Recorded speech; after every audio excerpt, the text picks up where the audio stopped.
I'm Reference Associate Sammy, and this is episode 4 of Chapters. In this episode, we'll be reading Chapter 5 of H.G. Wells' The War of the Worlds.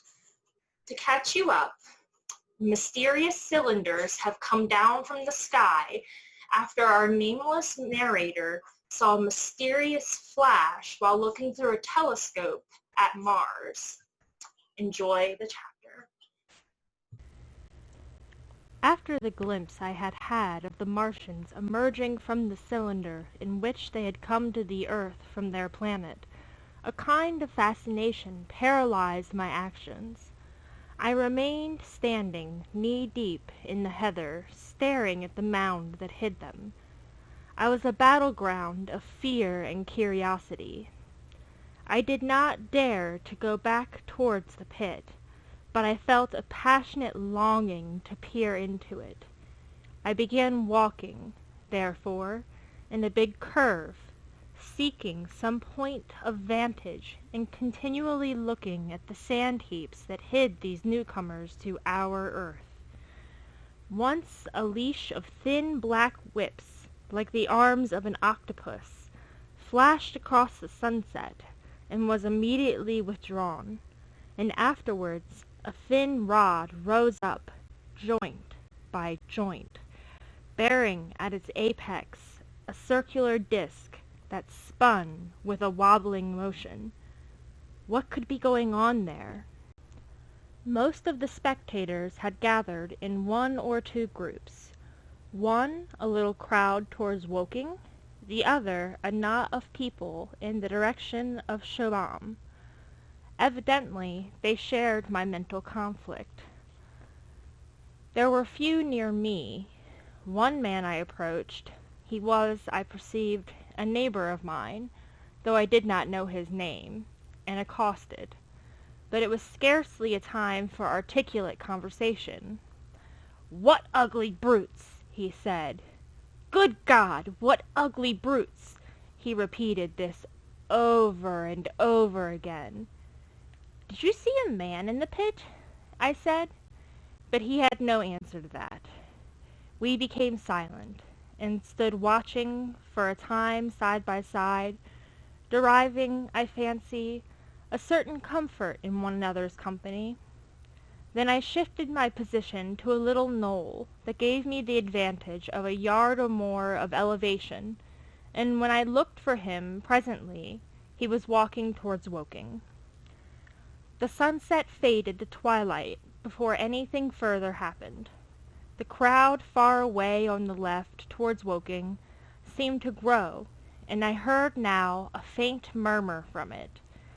The little knot of people towards Shobham dispersed. There was scarcely an intimation of movement from the pit. It was this, as much as anything, that gave people courage, and I suppose the new arrivals from Woking also helped to restore confidence. At any rate, as the dusk came on slow, intermittent movement upon the sandpits began, a movement that seemed to gather force as the stillness of the evening about the cylinder remained unbroken.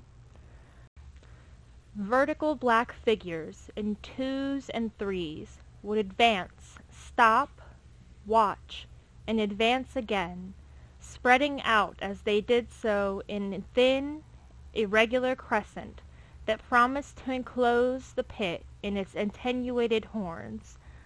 I, too, on my side, began to move towards the pit. Then I saw some cabmen and others had walked boldly into the sand pits, and I heard the clatter of hoofs and the gride of wheels. I saw a lad trundling off the barrow of apples, and then, within 30 yards of the pit, advancing from the direction of Horsell, I noted a little black knot of men, the foremost of whom was waving a white flag. This was the deputation. There had been a hasty consultation, and since the Martians were evidently, in spite of their repulsive forms, intelligent creatures, it had been resolved to show them, by approaching them with signals, that we too were intelligent. Flutter, flutter, went the flag, first to the right, then to the left. It was too far for me to recognize anyone there, but afterwards I learned that Ogilvy, Stent, and Henderson were with others in this attempt at communication. This little group had, in its advance, dragged inward, so to speak. The circumference of this now almost complete circle of people and a number of dim black figures followed it at discreet distances. Suddenly there was a flash of light, and a quantity of luminous greenish smoke came out of the pit in 3 distinct puffs, which drove up, one after the other, straight into the still air. This smoke, or flame perhaps would be the better word for it, was so bright that the deep blue sky overhead and the hazy stretches of brown common towards Chertsey, set with black pine trees, seemed to darken abruptly as these puffs arose, and to remain the darker after their dispersal. At the same time, a faint hissing sound became audible. Beyond the pit stood the little wedge of people with the white flag at its apex, arrested by this phenomena. A little knot of small vertical black shapes upon the black ground. As the green smoke arose, their faces flashed out pallid green and faded again as it vanished. Then slowly the hissing passed into a humming, into a long, loud, droning noise. Slowly a humped shape rose out of the pit, and the ghost of a beam of light seemed to flicker out from it. Forthwith, flashes of an actual flame, a bright glare leaping from one to another, sprang from the scattered group of men, and it was as if some invisible jet impinged upon them and flashed into white flame. It was as if each man was suddenly and momentarily turned to fire. Then, by the light of their own destruction, I saw them staggering and falling, and their supporters turning to run. I stood staring, not as yet realizing that this was death leaping from man to man in that little distant crowd. All I felt was that it was something very strange. An almost noiseless and blinding flash of light, and a man fell headlong and lay still. And as the unseen shaft of heat passed over them, pine trees burst into fire, and every dry furze bush became, with one dull thud, a mass of flames. And far away towards Knapp Hill, I saw the flashes of trees and hedges and wooden buildings suddenly set alight. It was sweeping round swiftly and steadily, this flaming death, this invisible, inevitable sword of heat. I perceived it coming towards me by the flashing bushes it touched, and was too astounded and stupefied to stir. I heard the crackle of fire in the sand pits and the sudden squeal of a horse that was as suddenly stilled. Then it was as if an invisible yet intensely heated finger were drawn through the heather between me and the Martians, and all along a curving line between the sand pits the dark ground smoked and crackled. Something fell with a crash far away to the left, where the road from Woking Station opens out on the common. Forthwith the hissing and humming ceased, and the black dome-like object sank slowly out of sight into the pit. All this had happened with such swiftness that I had stood motionless, dumbfounded and dazzled by the flashes of light. Had that death swept through full circle, it must inevitably have slain me in my surprise. But it passed, and it spared me, and left the night about me suddenly dark and unfamiliar. The undulating common seemed now dark almost to blackness, except where its roadways lay gray and pale under the deep blue sky of the early night. It was dark and suddenly void of men.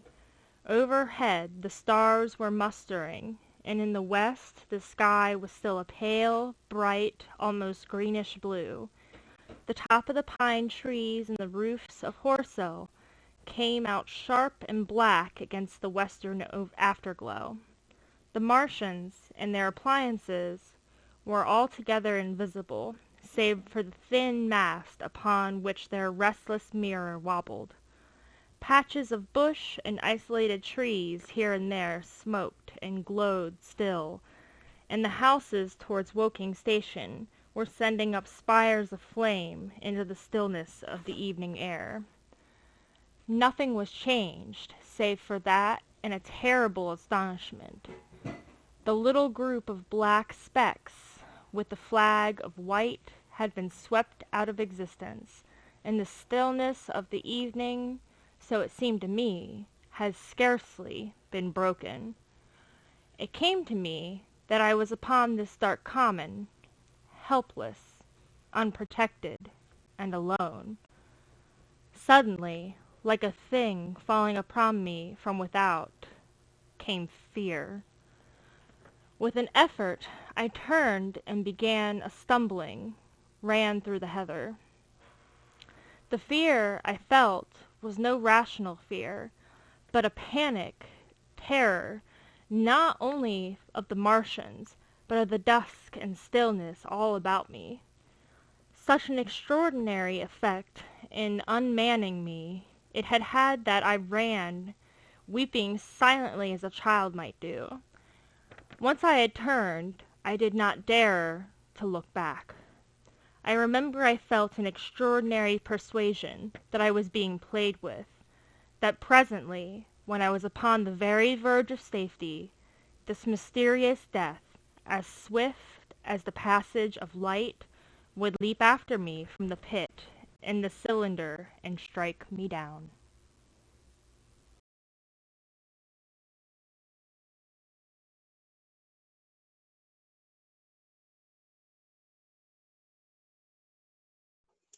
I hope that chapter didn't make you feel too overheated in this summer heat. Make sure you come back in 2 weeks for episode 5 of Chapters. Bye!